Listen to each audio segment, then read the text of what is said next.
Olá, amigos. Olá, amigas. Estamos iniciando o nosso Economia e Desenvolvimento desta semana.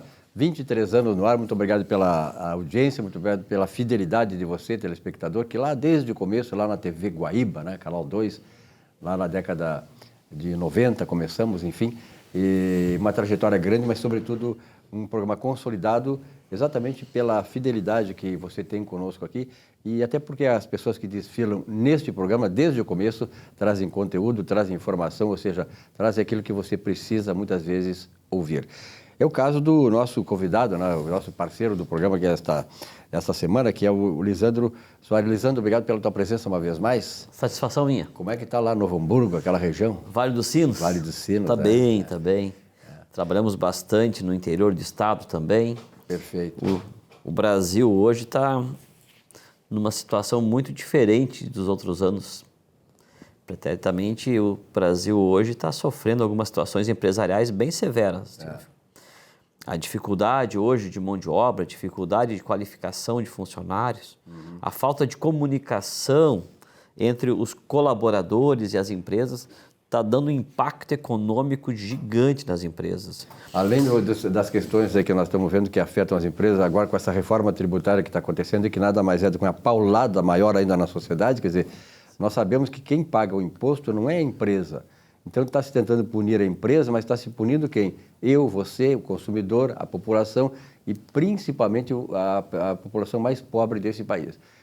Quem diz que defende os pobres já está justamente fazendo aquilo que está colocando o pobre cada vez mais na miséria. Mas, de qualquer maneira, Lisandro, eu quero lembrar ao telespectador, a você que é empresário, nós temos uma parceria e estamos trabalhando nessa questão através de palestras chamada Economia Comportamental. Eu fico na área organizacional e do comportamento e tu na área financeira, que é fundamental, né? Fala um pouquinho sobre essa questão toda aí, até porque o empresário, nós temos agora novembro e dezembro, ainda há tempo, né, de submeter a organização, os seus gerentes, seus diretores, os seus funcionários, a ter essa visão maior de compromisso com a empresa, de qualificação, de necessidade de você fazer a sua parte para ter prosperidade. Mês que vem, inclusive, Silvio, eu gostaria de trazer um assunto sobre a reforma tributária, que ontem já teve mais uma movimentação ontem nesse projeto. E no mês de dezembro eu quero trazer as mudanças que irá acontecer em 2024, que o impacto vai ser muito forte para o varejo e a indústria. Então, em dezembro vai ter essas novidades interessantes para nós trabalharmos. Fiquem atentos. Vai ser uma boa mudança no regime tributário financeiro das empresas. Mas falando sobre comunicação, sobre a questão organizacional, eu tenho trabalhado muito com os empresários a questão de reter os talentos, reter os profissionais, e não estamos conseguindo hoje, de uma forma operacional, segurar os profissionais. E aí eu fui me dar conta, há pouco tempo atrás, que o que está faltando é a forma, os modais de comunicação ser aplicado nas empresas, Silvio. Hoje os profissionais estão chegando nas empresas, os ingressos profissionais, eles não sabem mais se comunicar. Estamos no tempo da era tecnológica. A robótica total. Robótica. E a comunicação está sendo robotizada. A ponto de que um vendedor está na frente do cliente, não sabe mais apertar a mão de um cliente, não sabe olhar nos olhos, não sabe se comunicar com o cliente. Aquela comunicação visual está desleixada. E o mais severo, quando ele começa a conversar com seus clientes, ou seus colegas de trabalho, ou a sua diretoria, não consegue se expressar. E aí o que acontece? A empresa, por sua vez, não encontra resultado naquele profissional. Mesmo que ele tenha aptidão à atividade, que ele está dentro do quadro salarial, ele não consegue desenvolver, porque ele não está sabendo mais se comunicar.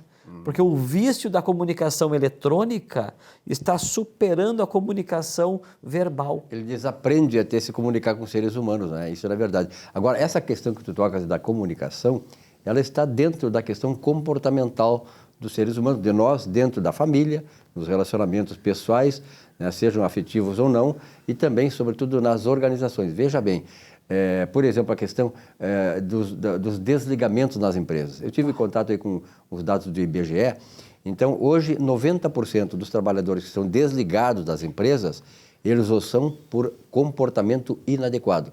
Comportamento inadequado é isso aí, a falta de comunicação, as relações conflitivas que ele não consegue desenvolver e aprimorar exatamente por falta disso. Então, essa é uma coisa que você que é empresário precisa levar para a organização, que as pessoas tenham a consciência que elas têm que ter compromisso não só com a empresa, com os objetivos da empresa, mas com ela própria, com a sua própria vida e a sua futura, a sua prosperidade. E isso afeta, Silvio, dois aspectos, né? Afeta o aspecto financeiro, porque uma empresa, quando contrata um funcionário, ela tem um investimento muito grande, porque ela investe em treinamento, investe na questão de uniformes, toda a questão do ecossistema da empresa, e num período curto esse funcionário se retira da empresa por falta de comunicação muitas vezes, e a empresa tem que contratar um outro profissional para substituí-lo. Isso gera um custo. Esse é um problema grave que nós temos. E a continuidade do trabalho ele é afetado. Uma empresa que quando perde um funcionário e entra um novo funcionário sem experiência, ela tem uma quebra operacional financeira, porque existe uma redução, esse é o termo certo, uma redução na sua rotina. Reduz o tempo, reduz o dinheiro, reduz drasticamente a funcionalidade empresarial. Essa é uma situação. E o segundo problema, Silvio, que afeta muito, é a questão intelectual e emocional do contratado. Porque tu imagina assim, um jovem hoje, que na nossa época não era tão jovem, mas hoje mudou um pouquinho o formal de perfil comportamental. Hoje uma pessoa com 23, 24, 25 anos pode dizer que é um jovem, né? Porque ele também não tem uma maturidade de entender o contexto que ele está vivendo. Ele já passou por 3, 4, 5 empresas. A leitura que ele faz é: eu sou incompetente, eu não consigo, eu não tenho capacidade, eu realmente tenho que ficar trancado num quarto, eu e minha tecnologia, porque ela não me xinga, ela não me demite. Né? Isso causa uma... Ele comanda a tecnologia. Ele comanda, ele não precisa se comunicar com terceiros, né? Ele é o comunicador, né? Ele é um próprio robô, né? Na verdade, ele é um próprio robô. Robotizado, né? E aí o que acontece? Existe um apelo emocional muito grande, que muitas pessoas entram na drogadição, outros tentam um suicídio, outros entram em depressão, mas o que falta, na verdade, é saber se comunicar, saber se expressar, saber resolver, porque quando se comunica, tu resolve problemas, né, Silvio? Então, hoje as empresas não conseguem mais contratar pessoas para resolver os problemas porque elas não sabem se comunicar. E tecnicamente são bons. Eu, formado na área de finanças, na área de contabilidade, tenho uma empresa de contabilidade de grande porte, eu percebo a dificuldade que é as pessoas se comunicarem, porque elas são muito introvertidas. Em si mesmadas. Muito. Para si mesmo, né? Muito. Porque está acontecendo uma nova era de comunicação robotizada. Só que nós, pessoas, precisamos de outras pessoas para se comunicar. E o comércio, principalmente, Silvio, eles sofrem com atendimento. Porque hoje, mesmo que tenha lá o e-commerce, tomando conta de um cenário comercial, mas existe ainda o atendimento pessoal nas lojas. E como é que nós, como empresários, vamos contratar jovens ou profissionais que não sabem se comunicar com o cliente? E o cliente já entra na loja também sem querer se comunicar muito. E uma coisa interessante que tu colocas aí, que é verdadeira, no campo financeiro, por exemplo. O Sicredi, a cooperativa de crédito Sicredi, que é da área financeira, outro dia estava conversando com o diretor-geral aqui no Rio Grande do Sul, e ele disse o seguinte: bom, ao passo que a maioria dos bancos privados, os grandes bancos financeiros, né, Bradesco e tal, etc., estão fechando as agências e dando ênfase à questão do e-commerce, né, pela internet, online, essas relações do banco, nós entendemos diferente. Nós estamos abrindo novas agências exatamente porque o público precisa desse contato com...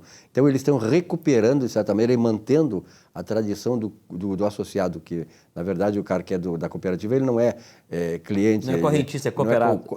Ele é cooperado, ele faz parte, ele é associado à entidade. Mas esse nosso cliente, ele quer olhar nos olhos do gerente, conversar com o gerente, ter o aperto de mão que tu fala. Firme, recuperando, de certa maneira, as relações primárias humanas. E nesta palestra que eu e o Lisandro fazemos, que estamos encaminhando nesse assunto, nós temos que saber, nós passamos essa questão das normas sociais, de um lado, e as regras de mercado de outro. Isso. Né? Então, tu tens que compatibilizar o trabalhador, o próprio empresário, saber compatibilizar o que é uma norma social e o que é uma regra de mercado. Então, na medida que as duas se compatibilizam, você vai ter uma vida feliz, próspera, a empresa também vai ter as suas relações restabelecidas internamente e externamente com o mercado. Então, é importante, essa palestra, né, que na verdade é sobre economia comportamental, tem esse lado da organizacional, tem esse lado da comportamental e, sobretudo, aliando essa questão ao financeiro, que é fundamental. Né? Sabe, Silvio, que a nossa vida ela é muito interessante porque momentos, a atividade, a ação das pessoas tem um conceito de ser chique, daqui a pouco muda, já é brega. E aquilo que é brega é chique, né? Então a moda ela vai mudando de forma cíclica. Cíclica, né? Então o que acontece? O comportamento é igual, né? O tempo da pedra, né? Que não sabia conversar, depois conversando num diálogo, enfim. Aí teve um momento muito romântico da humanidade, né? Que eram palavras muito rebuscadas, muito elegantes. Depois entrou as gírias muito fortes, né? Hoje é os emojis, né? Os emojis da tecnologia. Mas logo essa moda vai acabar. E as pessoas vão retomar o que era antes, que era o contato físico, porque a economia é o que é a batida da moda. Então, não é a moda que bate na economia, é a economia que bate na moda. Quando esse momento fugaz da tecnologia começar a baixar o ciclo econômico, vai voltar novamente o ciclo comportamental pessoal. E as pessoas desaprenderam a fazer isso. Sabe aquele aluno que sai da sala de aula por uns 5, 6 anos, depois volta a estudar? Vai ser a mesma coisa. Ele vai ter que reaprender a se comunicar de forma pessoal.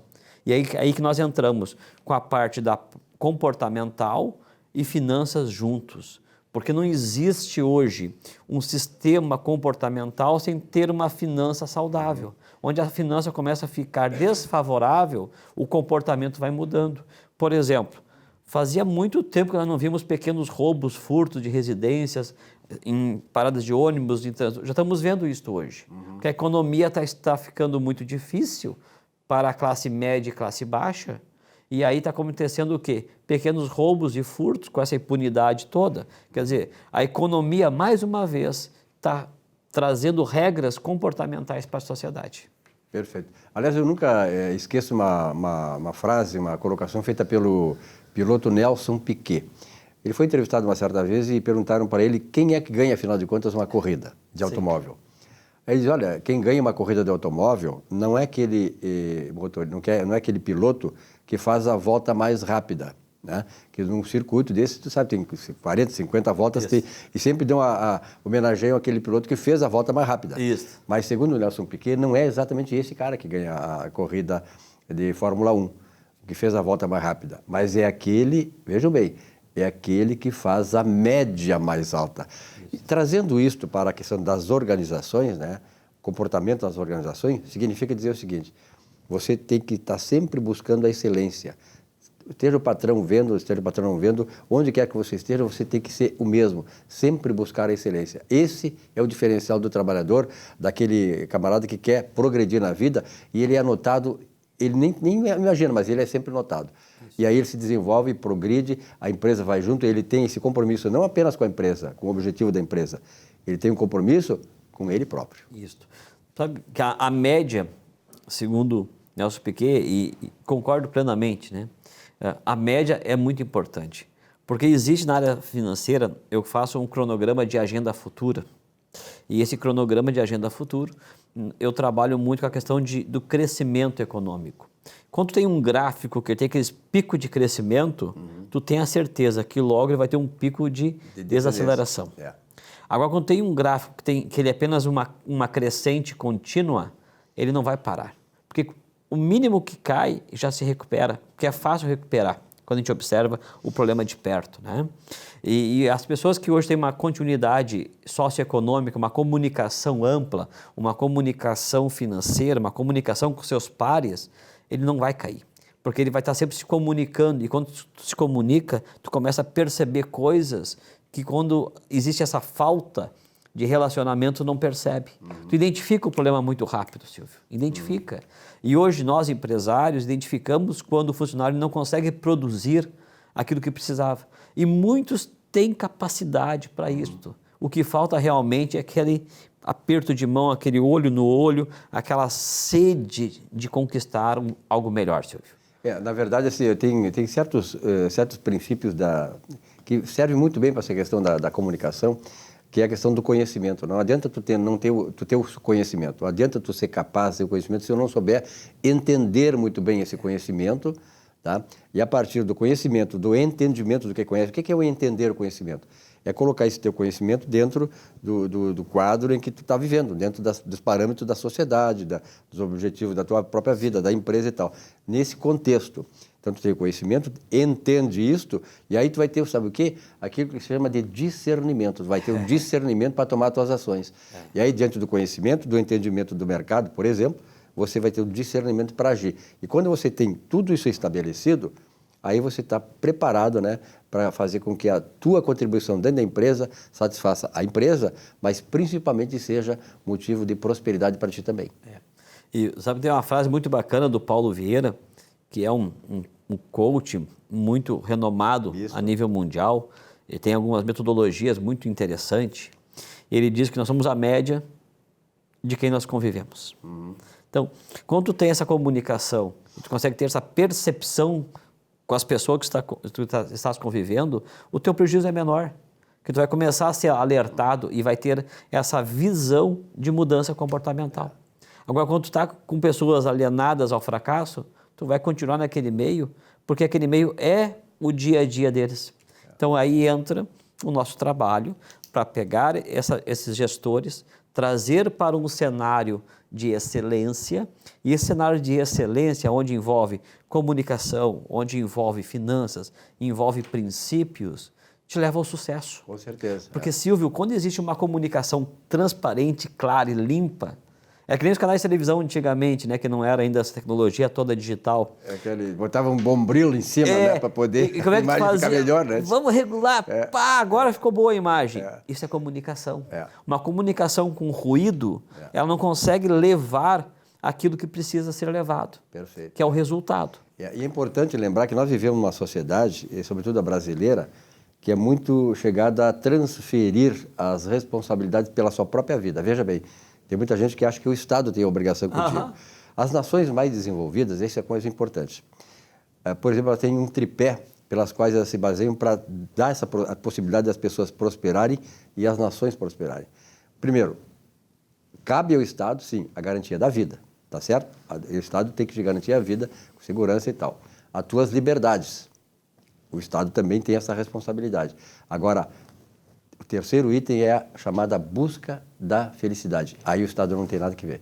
A busca da felicidade é o que cabe a ti, é o compromisso teu contigo mesmo. Então, o que eu quero dizer com isso?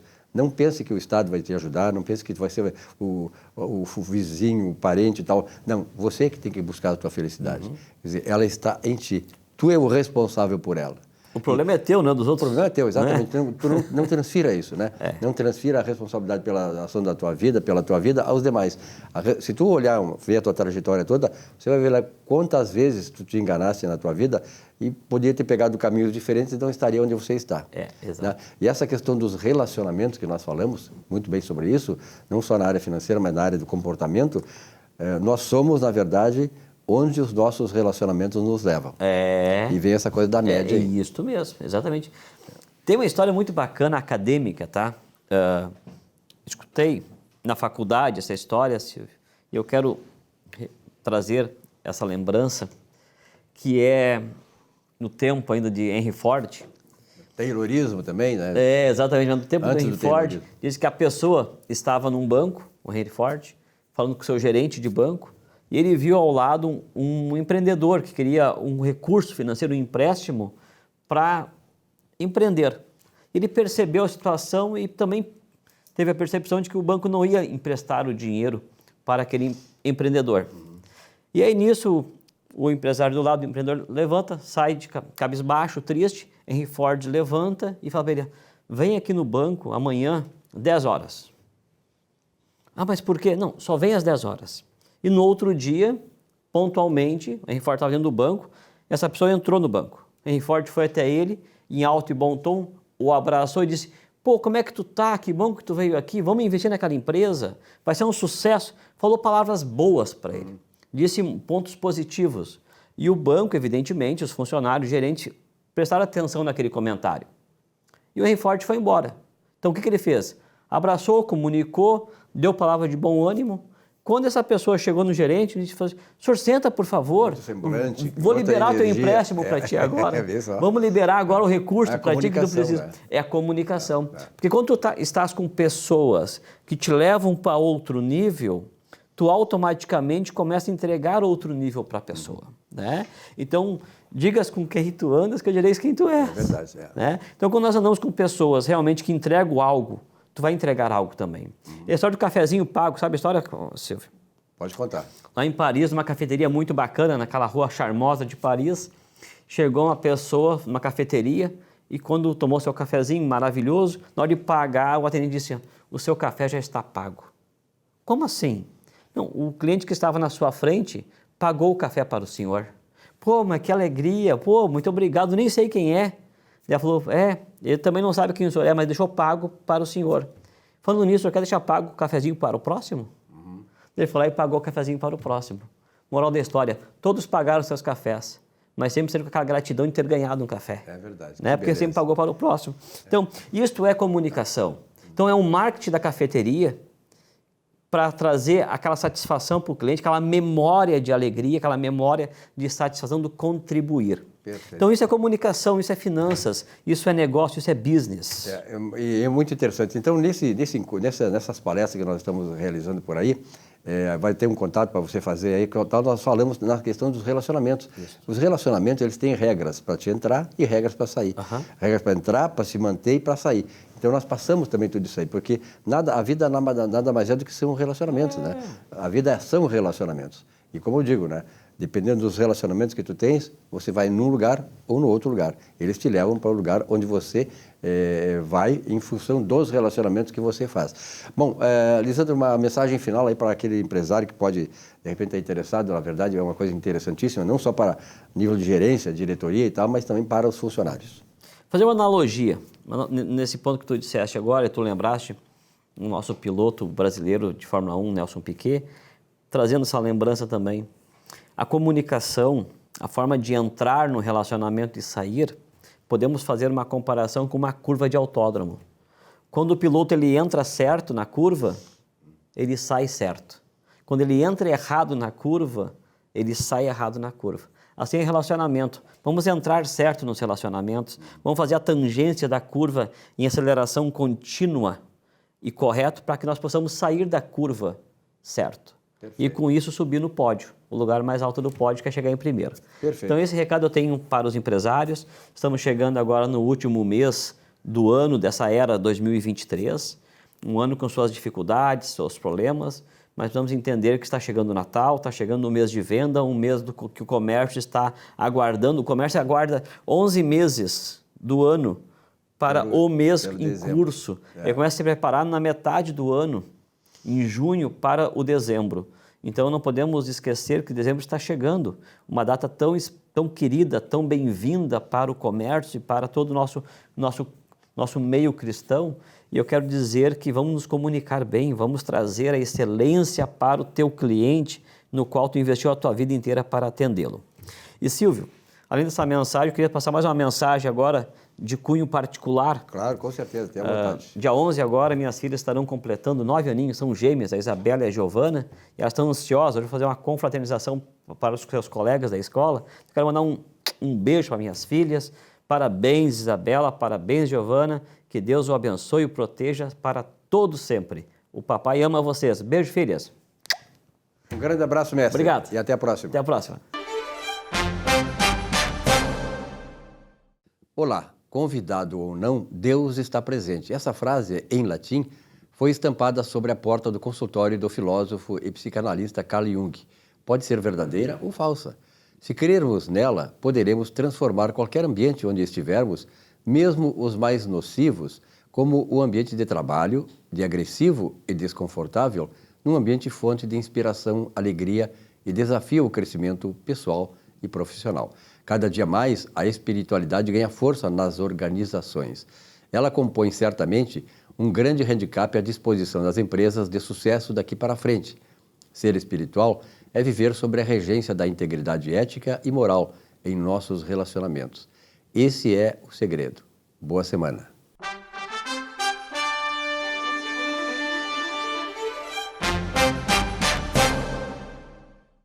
Já pensou em ter o seu próprio canal de TV corporativa, exclusivo e impactante? Somos a solução para empresas que desejam modernizar seus processos de comunicação.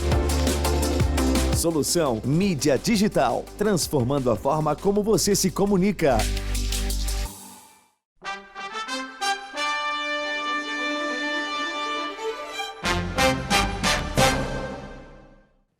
Olá! No comentário de hoje, vou falar sobre o estresse. Se você está com uma vida estressante, com muitos compromissos, com tensão, doenças, faça uma pausa. No momento em que você se desliga das lamentações e se desliga da insatisfação, você para de reforçar o que está ruim, parando de criar mais situações difíceis. Quando você para de reclamar, você para de perpetuar seus problemas. É fácil? Depende. É possível? Sim, é possível, aos poucos, cada dia, sem se cobrar, reduzir a reclamação de sua vida e, em contrapartida, praticar mais a gratidão. Gratidão e até a próxima! Olá, meus amigos e amigas. No Saiba Mais sobre seus direitos, hoje eu gostaria de tratar sobre direito civil, mais precisamente sobre a figura do inventário, o inventário extrajudicial, que tem a sua previsão legal no artigo 610, parágrafo 1º do Código de Processo Civil e na Resolução 35 do CNJ de 2007.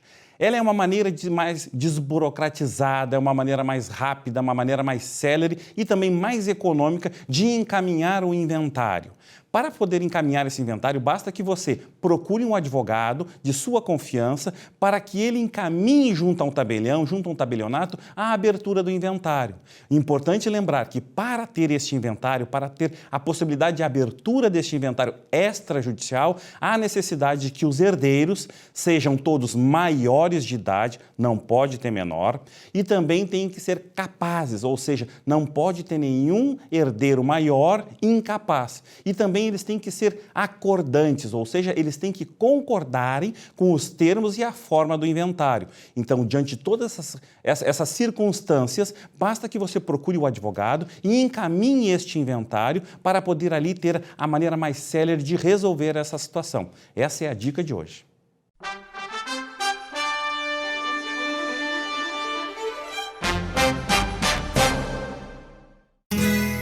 Ser gaúcho é preservar as tradições, é valorizar a educação e acreditar que um futuro melhor nasce nas páginas de um livro. É nossa tradição trabalhar duro. Temos orgulho do suor que escorre do rosto. Ele reconforta a alma e sedimenta uma vida digna.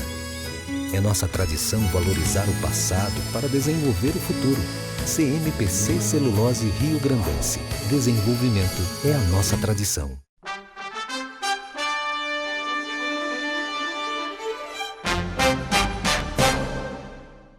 Bom, a questão do mercado imobiliário sempre é uma coisa que interessa a todos nós, é uma coisa importante nas nossas vidas, né? Na família, na vida de cada um de nós. Então, o Dr. Gustavo Bernardi é especializado nessa questão. Bernardi, obrigado uma vez mais pela tua presença. Tem uma questão aí da prefeitura aí que está pensando da isenção do IPTU para as famílias de baixa renda, é isso? Verdade. Segunda-feira foi a sanção ao prefeito municipal de Porto Alegre de uma lei que promove aí a isenção dos tributos de IPTU e taxa de coleta de lixo para as residências enquadradas em interesse social. O que é residência de interesse social? Via de regra, Silvio, os empreendimentos fazem um pré-enquadramento dentro do município. Existe uma série de empreendimentos que já nascem com um interesse social, né? Então, para esses casos, via de regra, conjuntos habitacionais, né, loteamentos de interesse social, realocações muitas vezes, de determinadas vilas em conjuntos habitacionais, né? Então, esses empreendimentos, a Prefeitura pretende dar a isenção tributária do IPTU e da taxa de coleta de lixo. Muito importante essa isenção, Silvio, porque muita gente não consegue, principalmente o pessoal de baixa renda, não consegue pagar o IPTU, chega no final do ano, a prefeitura manda a protesto essas dívidas ativas e as pessoas ficam negativadas, né? Ficam absolutamente negativadas, né? Então, esse benefício permite com que você, enquadrado num empreendimento de interesse social ou numa moradia de interesse social, porque o direito individual também vai prevalecer, permite com que lá o seu condomínio, o seu loteamento, vocês possam se organizar, levar isso até o síndico, até o administrador deste loteamento e pleitear junto ao município a isenção fiscal para todo o empreendimento, para todo o loteamento, para todo o condomínio. Mas isso também permite que, se você conseguir enquadrar a sua residência como uma residência de interesse social, você também consiga individualmente a sua isenção de IPTU e taxa de coleta de lixo. E olha só um detalhe importante da lei, Silvio, né? Claro, ela ainda tem que ser levada à sanção, então eu não posso confirmar que ela vai ser assim, né? Mas é muito interessante porque há um benefício retroativo. Você consegue anular eventual débito de anos anteriores, né? Perfeito. Que bom. Então é um benefício muito interessante. Há uma ressalva aqui que eu gostaria só de deixar, que é a isenção também da taxa de coleta de lixo, porque o que acontece? O lixo vai continuar sendo recolhido, né? E a gente isentar totalmente a taxa de coleta de lixo talvez vá causar algum impacto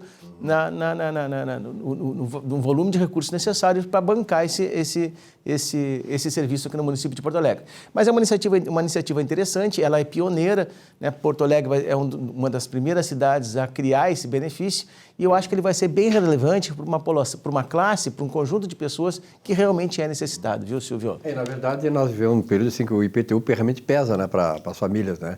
No momento em que as pessoas certamente perdem emprego, a renda não aumenta, né, na medida que deveria e tal, é importante. Mas tu falaste a questão de medidas diferentes, medidas importantes, né, medidas pioneiras, né? Pelotas está adotando lá o chamado domicílio tributário eletrônico. É uma medida pioneira também. Muito, né? Interessante, muito interessante. Pelotas está criando uma sistemática, como se fosse um aplicativo em que o contribuinte se cadastra ali, né, e cria uma comunicação direta entre o contribuinte e o município, e o fisco municipal.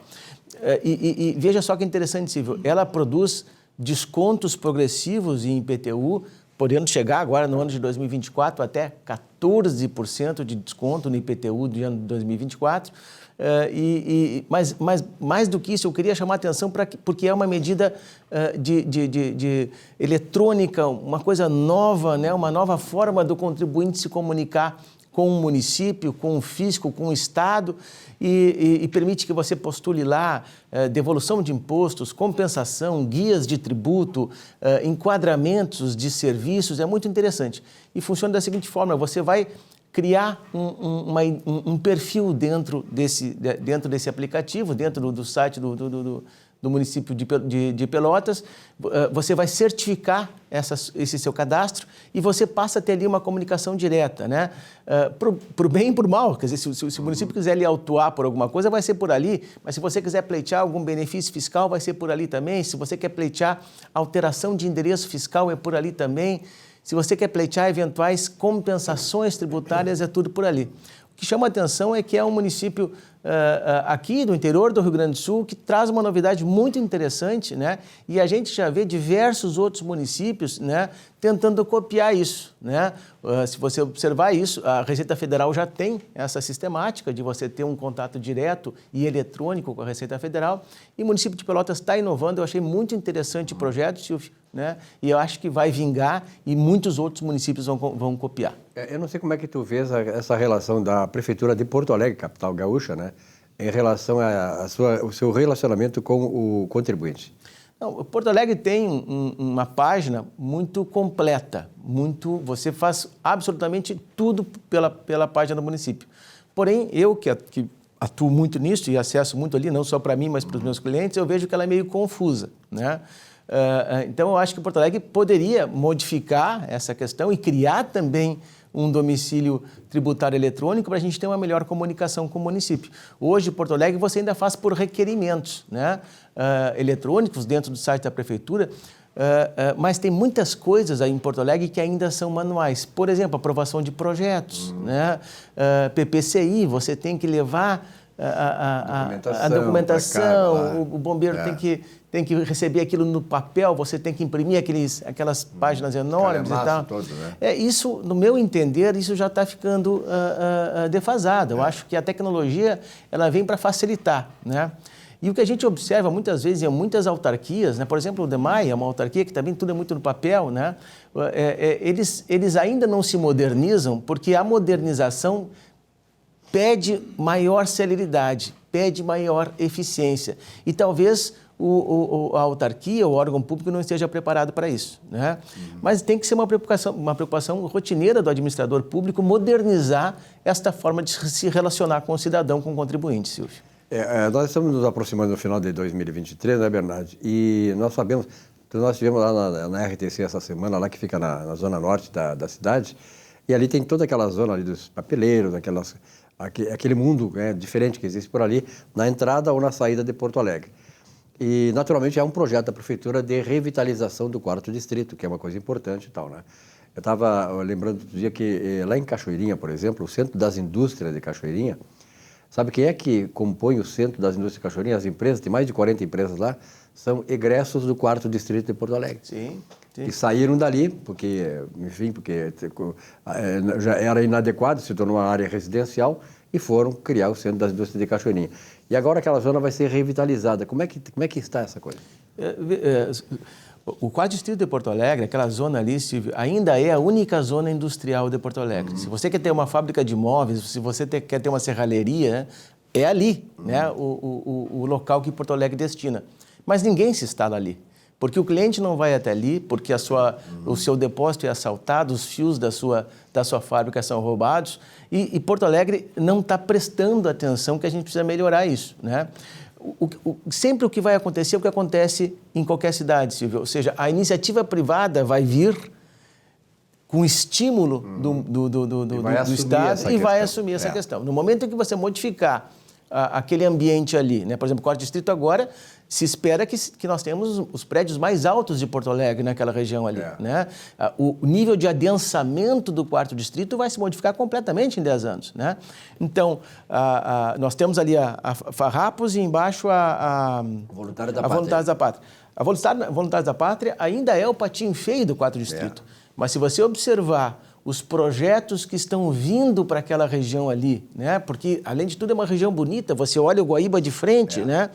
Se você olhar os projetos que estão vindo para ali, desses primeiros empreendedores que são pessoas de visão, tu vai ver que isso tudo vai modificar, né? Nós já temos uma legislação muito boa para construir no 4º Distrito. Precisa que o empreendedor venha, que a iniciativa privada venha e imponha a sua vontade. E a Zona Sul, como é que está em Porto Alegre? Pois então, estou indo para lá agora. A Zona Sul de Porto Alegre, Silvio, está se tornando hoje um dormitório de Porto Alegre, né? Se você observar as famílias jovens, né, os solteiros, as famílias que estão iniciando a vida estão todas indo morando lá, né? Loteamentos, condomínios, né? A Zona Sul de Porto Alegre tinha um problema antes que você não conseguia fazer terrenos menores do que 600 metros, então ficava caro para o empreendedor lotear uma área. Agora nós já estamos podendo fazer terrenos até 150 metros. Então a Zona Sul de Porto Alegre está se desenvolvendo muito. Perfeito. O que nós temos que melhorar é o instrumento viário até chegar à Zona Sul. Ainda é muito... Essa estrutura viária, né? Ela é ainda muito caótica. Acanhada e caótica. Isso mesmo. É muito demorado chegar na Zona Sul. Bernardo, obrigado pela tua presença aqui, sempre trazendo novidades nessa área do mercado imobiliário. Até a próxima oportunidade. Um abraço, Silvio.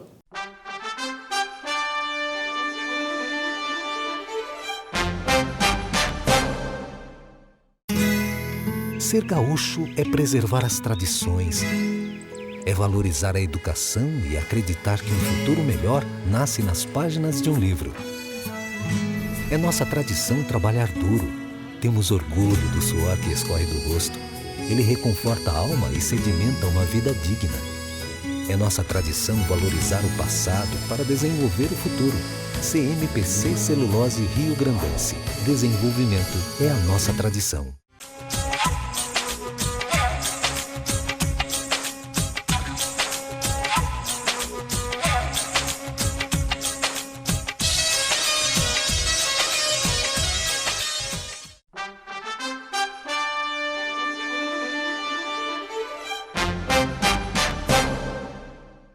Muito bem, no programa de hoje eu estou recebendo um grande amigo aqui, faz horas que não...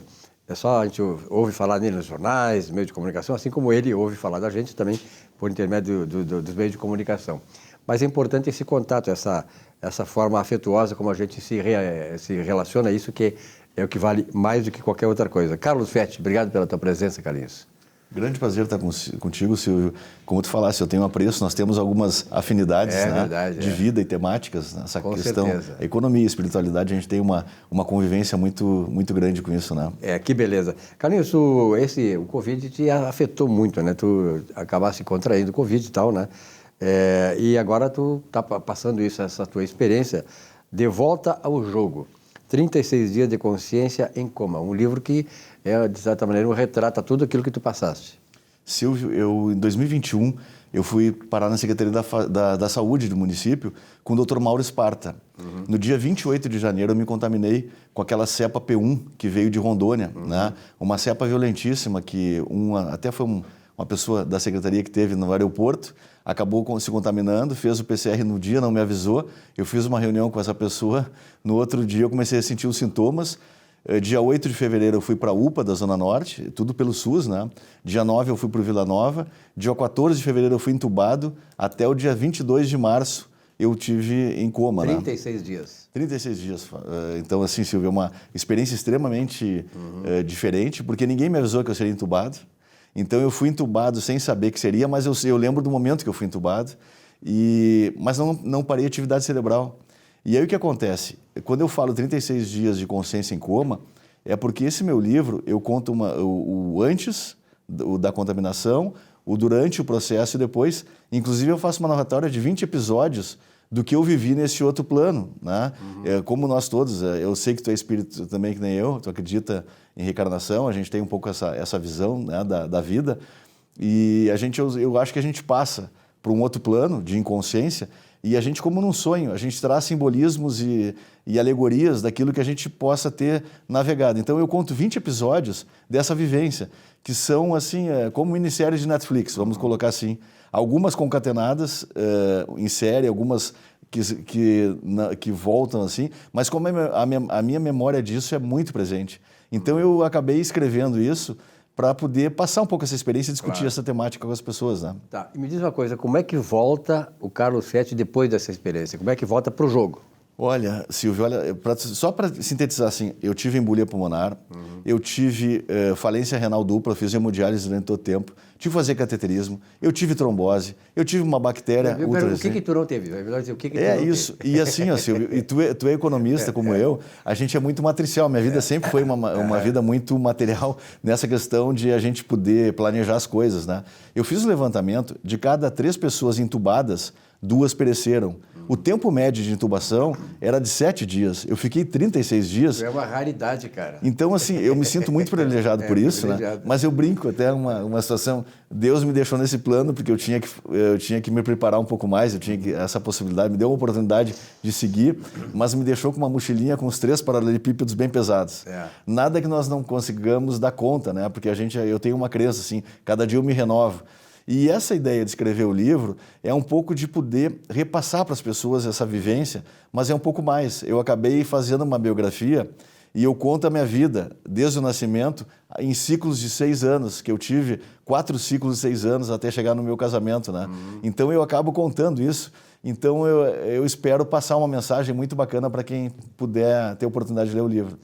Mas tu continua nativa cada vez mais, né? Sim. Eu estou secretário adjunto de Transparência e Controladoria do município, né? Uma área extremamente de renovação, inovadora. A gente trabalha ali com todos os canais de entrada de demandas da Prefeitura também, desde o canal 156, o portal de transparência, a LAI, a Lei de Acesso à Informação. Nós temos agora o Omnichannel, um canal do cidadão, que nós estamos fazendo uma contratação nova. Então, a gente tem uma série, a Controladoria Geral do Município, a Corregedoria, né, a CGMUNI também está conosco, a Ouvidoria do município, então, o Meu Ouve, que é o canal. Então, uma secretaria que é dirigida por um jornalista, né, uma área que seria a área da controle interno, auditorias internas, mas o nosso secretário Gustavo Ferenci, ele é muito qualificado. Esteve aqui, Gustavo. E o Gustavo, ele tem uma facilidade de se colocar como jornalista na visão do outro. Então, ele pegou uma pasta árida, economia, contabilidade, administração, e converteu isso em produtos para que o cidadão possa tanto acessar quanto compreender as coisas que a prefeitura tem, né, e dispõe. A chamada compreensão empática, né? Quer dizer, ele compreende a coisa dentro de um contexto todo, né? É importante. Não, o Gustavo teve aqui, realmente é um camarada preparado para isso, né? Mas, Carlinhos, quais são os desafios que tu tens agora? Porque tu passaste uma experiência, assim como tu disseste, de cada 3, 2 faleceram, né? 2 vieram a óbito. E tu foste esse um, quer dizer, esse privilegiado com isso. Na verdade, do ponto de vista espiritual, tu tens uma nova oportunidade de viver a tua vida e tal, e certamente, né, alguns conceitos, alguns parâmetros, né, acabaram, digamos assim, influenciando muito agora o teu modo de viver daqui para frente. Silvio, olha, eu vou te contar uma coisa. Eu já tinha bastante crença em Deus, a minha fé sempre foi muito forte, assim, e com essa vivência, eu vou te dizer que eu acessei realmente coisas no meu interior, assim, eu tenho procurado muitos estudos, né, estudos já por conta de ser maçom também, né, e o meu processo evolutivo, ele mudou muito. Eu passo a ser uma pessoa, assim, com outros valores. Eu acho que eu consegui ressignificar bastante a vida, assim, com algumas, da vivência. Tanto, tu vê só, Silvio, eu trabalhei 14 anos no Cindy Lojas, você me acompanha? Sim, claro. Desde aquela época, com 24 anos, quando ingressei. Depois eu passei um período e vou para a gestão pública, meu 14º ano de gestão pública. É a minha 7ª área pública, tu imagina assim. Então eu passei, fui diretor da Câmara em 2019 com a vereadora Mônica Leal na presidência, passei por Secretaria de Administração, passei pela Guarda Municipal, passei pela Secretaria do Meio Ambiente, passei pela Fundação de Assistência Social, que foi uma rica experiência, para terminar agora saúde e finalmente transparência. Então assim, é uma perspectiva muito legal. Eu sou uma pessoa que eu sou muito iluminada, eu digo assim, por ter tido oportunidades de ter uma visão multidimensional, assim, da vida material mesmo, né, dessa parte. E acho que essa experiência, ela me trouxe um legado, assim, de vida, que é poder ser mais, humanizar mais ainda o meu aspecto pessoal, assim, né. Na verdade, assim, eu acho uma ressignificação dessas coisas, né? E é bom que tu fale essas coisas, porque nós estamos num processo todo político no Brasil de, digamos, de destruir esses valores que são naturais do ser humano, né? O ser humano tem isso é inato do ser humano, essa questão que tu fala aí nós temos uma questão da gratidão, da afetuosidade, né, do querer o próximo, de amar o próximo e tal. E me parece que nós estamos no Brasil vivenciando um processo todo de degradação desses valores. Quer dizer, e isso impacta muito uma pessoa como tu, eu também me considero assim espiritualizado, porque na verdade nós estamos saindo daquilo que é da natureza humana. Nós estamos contestando a nossa própria natureza. E isso só pode nos levar a uma infelicidade. Silvio, tu pegasse o ponto assim que para mim é muito importante. A gente hoje vive um conflito de ideias, assim. A gente tem uma necessidade, não sei. Existem pelo menos alguns atores sociais assim que têm essa crença de que a desconstituição de valores, né, morais mesmo, de pré-existência familiares, morais, de ética, isso realmente fere muito. E eu acho que prejudica muito a evolução da humanidade e confunde principalmente aquele mais jovem, aquela população que é o nosso futuro. Eu vejo esses conflitos muito ruins, assim. A gente acaba entrando em discussões inférteis, discussões assim que são contra a vida, contra princípios que a gente tem que ter como ser humano, né? Então, evidentemente que num momento como esse, vendo as coisas como nós estamos vendo, isso mexe muito conosco. A gente tem a necessidade de sair um pouco, se colocar um pouco para fora, para exatamente, quem sabe, ressignificar um pouco isso, ajudar um pouco. Então eu vejo isso muito como um propósito, assim, a gente não pode se encolher, nós não podemos ficar na ideia de que a gente, está acontecendo, eu vou sucumbir a isso, não. Ao contrário, é um chamado para que nós possamos. Nós somos um país que a sincronicidade religiosa que nós temos todas as religiões, o Brasil é um país abençoado e a gente tem que respeitar. E a gente percebe que, a começar por isso, a gente tem essas divergências e elas acabam no campo religioso, intolerância, e eu acho que nós temos que realmente usar a nossa natureza, ela é uma natureza de afável, de se relacionar bem com os outros, e a gente tem que produzir essas coisas. Por isso, assim, eu só tenho um sentimento para lançar esse livro, né? Vai ser na segunda-feira, ali no Chalé da Praça 15, e com amigos, um projeto amador, eu peguei apenas o Adel Nirvan, que é o meu editor, assim, que me ajudou a compor essa parte mais de dar uma roupagem, mas é todo assim, só falo com amigos, entende? Então é um projeto que para mim é de influência, mas é de uma entrega realmente, de amizade e bem-querer, como gratidão a tudo que eu tive nesse período, né? Teve um episódio, tu foste privilegiado, mas teve um episódio que foi o falecimento do teu pai, né? Sim. Nesse período aí. E eu estou atravessando um processo interessante, que é uma dicotomia, né? Um processo de herança, de inventário muito difícil, familiar. E a gente até acaba como eu te falei, eu estou carregando uma mochilinha com alguns paralelepípedos, né? Esse é um elemento que para mim está fazendo muita diferença, porque o meu pai faleceu, eu estava em coma. Eu fiquei sabendo do falecimento dele. Segundo a minha mulher, no dia que eu saí do coma, eu quis homenagear meu pai sem saber de nada, né? E também, mais que isso, a minha filha viajou para 5 dias depois do falecimento do pai, me representando como preposta, uma menininha de 26 aninhos na época ali. E eu disse, ela vai me representar, tem que cuidar um pouco, porque infelizmente a gente tem uma família e, como todos nós, quando o assunto é material, é recurso, negócio, dinheiro e tal, acaba tendo um caminho assim. Eu estou muito chateado com isso, mas não abro mão de um legado familiar que nós temos, que é uma propriedade rural, e a gente está realmente buscando uma reparação, né? Minha irmã e eu somos uma das unidades familiares do meu pai, e a gente, enfim, está passando por um problema, mas faz parte da vida, a gente tem que saber levar isso, né? E qual é o teu projeto futuro agora? Eu sei que essa questão de tu estar lá na Secretaria de Transparência como secretária adjunto, ela te envolve muito, né? Porque a Prefeitura dá um envolvimento muito grande de quem é executivo da Prefeitura, porque é ali que se resolvem as questões, né? É ali que chegam os problemas e chegam ali, de fato, os focos em que vocês têm que atuar para resolver. Mais do que isso, Silvio, a gente tem oportunidades. Sabe que esse mês agora, dia 30 de outubro, a gente empenhou um valor para fazer os territórios inovadores, que é um projeto de levar acesso à internet para 6 comunidades carentes, Ilha Grandes Marinheiros, Vila Planetária, Mário Quintana, Restinga, Bom Jesus, tá? Então a gente está pegando territórios extremamente carentes e pela Procempa nós fizemos um projeto usando o contrato de levar as unidades da internet, comunicação virtual para as unidades da prefeitura, nós os fazemos valer de um contrato mãe e estamos levando essa internet com toda a justificativa para fazer com a Procempa isso, por um valor que nós conseguimos fazer 40% do orçamento que nós tínhamos inicialmente previsto, ele baixou muito assim, mas com muita eficiência, levar internet Wi-Fi para essas comunidades. Tu imagina assim, tu conseguir produzir a inclusão digital das populações carentes, levar para a gurizada e tal, e para pessoas que têm inovação e precisam empreender também. Então a gente sabe que isso é a separação de desenvolvimento para realmente um sucateamento, né, da vida da pessoa. Então quando a gente consegue fazer um projeto como esse, isso são elementos que nos dão o tônus para seguir. Não só apagar incêndio, tratar os problemas, mas conseguir com proatividade oferecer alguma coisa. Esse projeto foi feito e nós conseguimos pela transparência estar conduzindo esse projeto. Fico muito honrado disso e são esses fundamentos que movem a gente a querer prosseguir, né? Na verdade, esse tipo de preocupação, o Melo, a gente conhece o prefeito Melo, né? O prefeito Melo é um cara que tem muita sensibilidade, ele é um cara que conhece como ninguém, né, a Prefeitura de Porto Alegre. Talvez lá atrás o João Dib fosse essa pessoa que, assim como o Melo, de certa forma são contemporâneos, o João Dib era um cara também que conhecia Porto Alegre na palma da mão. O Melo conhece, tu fala o nome de uma rua, ele sabe onde é que fica. Né? Então ele passou para a Prefeitura, ele traz para a Prefeitura de Porto Alegre essa sensibilidade, esse projeto inclusivista, né, de comunidades como essas aí, que, de certa maneira, vão ter a oportunidade, através dos seus filhos, dos seus netos e tal, de mudar de vida, né? Isso que é uma prefeitura, isso que é o poder público, a maior função do poder público é exatamente isso, oportunizar que as comunidades que são mais alijadas, marginalizadas, possam ter o seu espaço também para crescer. Eu acho que esse olhar, quando a gente tem um líder que é bem posicionado, ele consegue comunicar bem, porque o planejamento estratégico, o principal fundamento é a comunicação. Não me diga outra coisa, né? Então, se ele consegue, os seus liderados, eu me considero uma pessoa que me guio muito pela visão do prefeito, a gente acaba conseguindo seguir aquilo que ele faria se estivesse na posição da gente como oportunidade.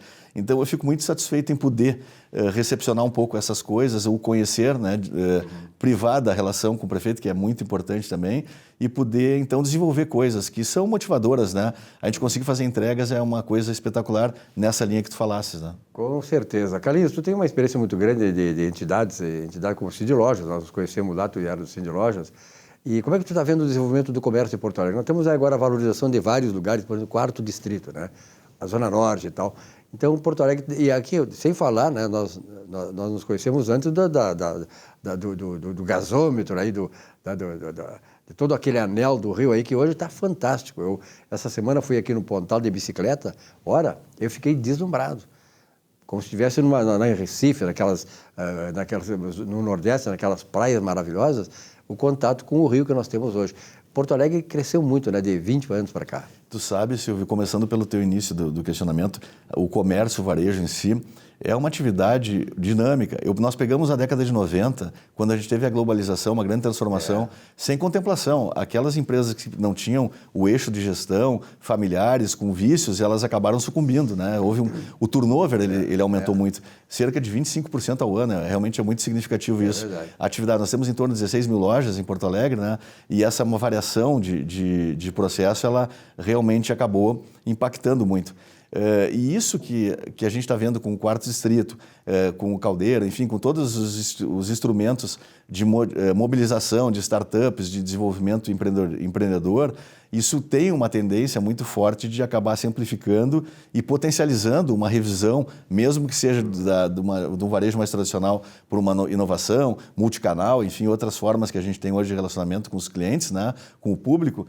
Mas essa promoção, a gente tem esse rio espetacular e na vinda para cá, eu estava comentando até com a pessoa que estava, o motorista estava trazendo aqui, e a gente olhando assim, em perplexidade, que é uma cidade maravilhosa. É verdade. A gente pode comparar um pouco ao Rio de Janeiro, nós podemos comparar com regiões litorâneas. Ainda sem a violência do Rio, tomara que não chegue aqui.